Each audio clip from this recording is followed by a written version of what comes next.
is Kate Nelson for today's vlog. Ay tutako kayo dito sa Rimba Timika Resort.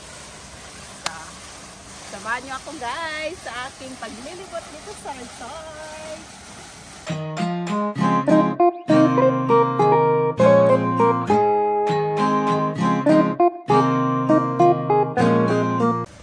This is the main lobby of Rimba Hotel.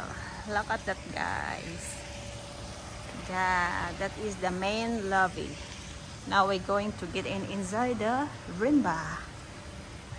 Tingnan mo yung mga dingding, bato.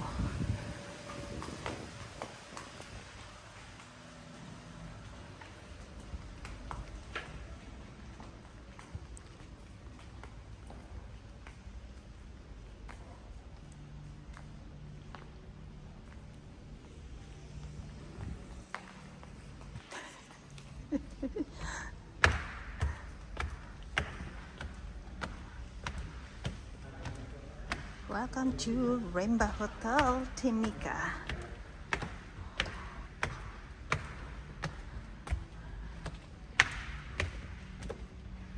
That is a conference room. Kung may mga wedding, dyan ginaganap.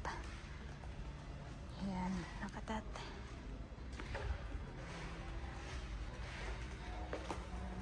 And that is one restaurant that have a bilyaran. Tapos may bar yan sa loob.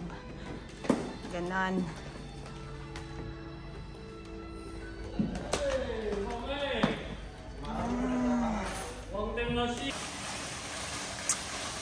Yun guys, yun po yung bilyaran. Nandito kami sa back. So itutour ko kayo guys. So that there where we are staying. Doon yung room namin. So ito, dito po ito sa Indonesia.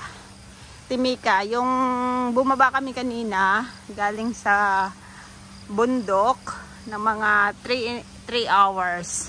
Kasi pagpaakyat is 3.5. So ngayon, dito muna kami sa baba for just a night. Kasi, ano siya, early yung flight namin bukas papuntang Jakarta. So maganda yung mga hotel dito, yung mga rooms kasi parang native lang siya. At saka ano talaga siya guys, jungle. Ang daming lamok dito.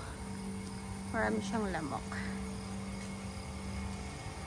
So yan siya guys. Yan ang mga rooms. Parang native siya no.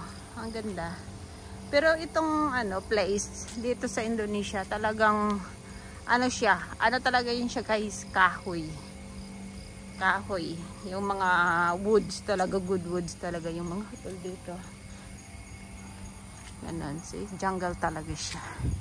So, maglilibot kami papunta doon sa, sa pool area. Pero ito, back na dito eh.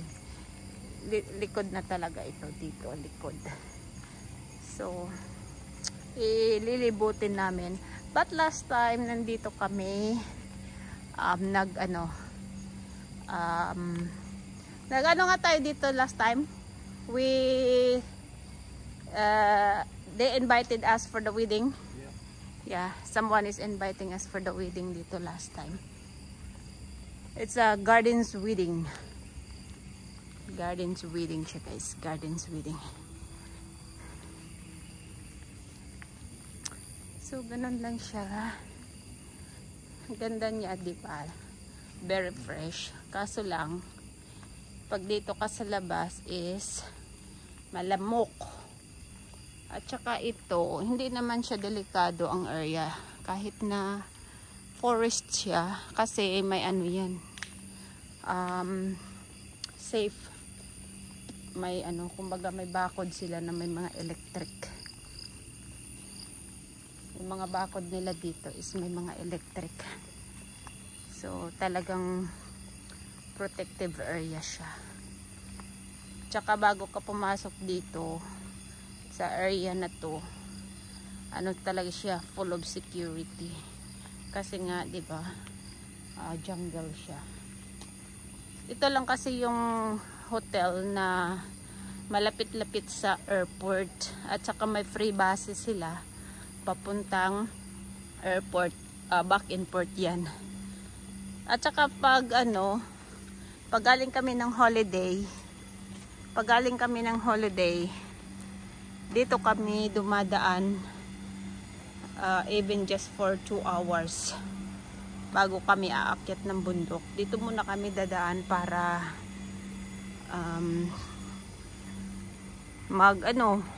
kung gusto mo mag-shower, kumain, kasi may free buses naman. Yung L3 van, parang van.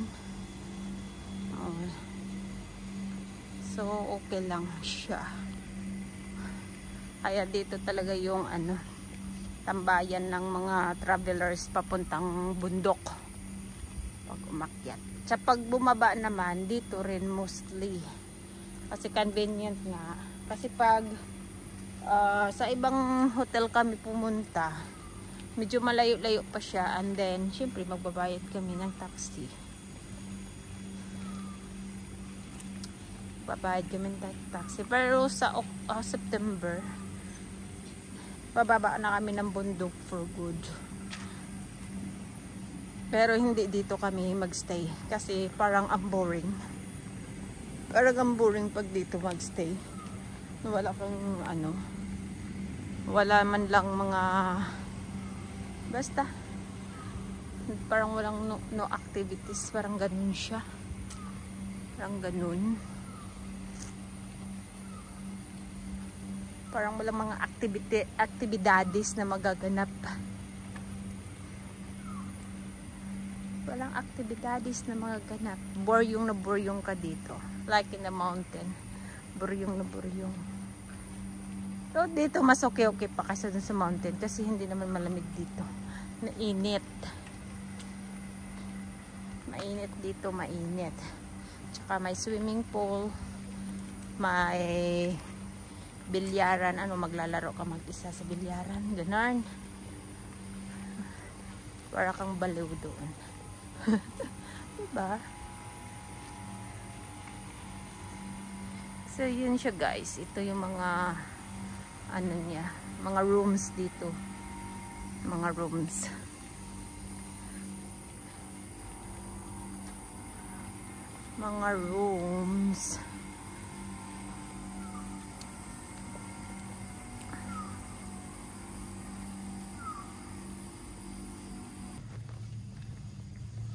So this is the playground.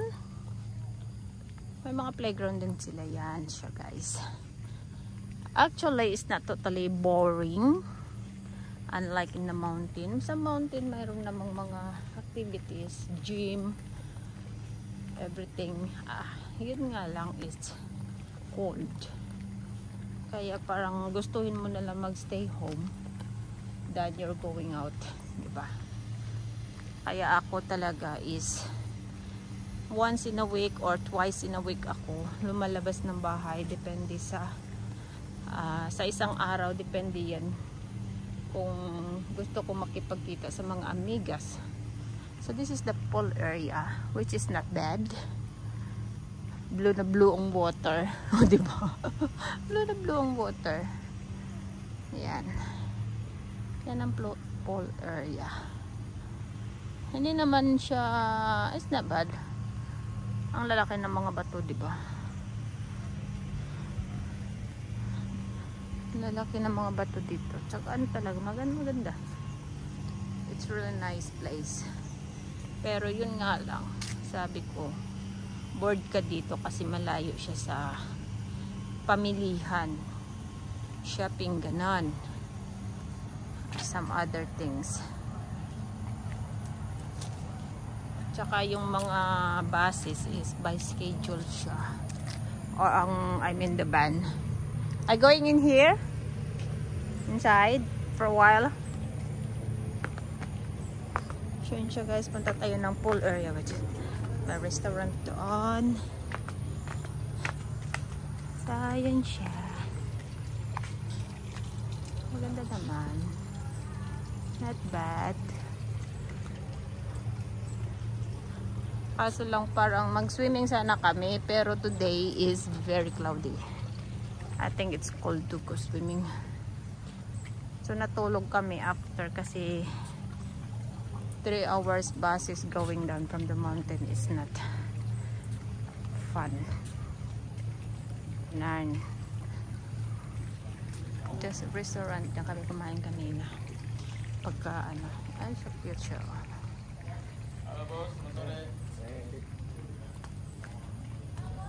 Yan yung ano nila, toilet. Look at the wall. Oh, pag inuntog ka dyan, basag bungo mo dyan. Oh. Ganun yung ano nila dito. Diba? As in matibay talaga kasi pure siya bato. Talagang matibay siya bato.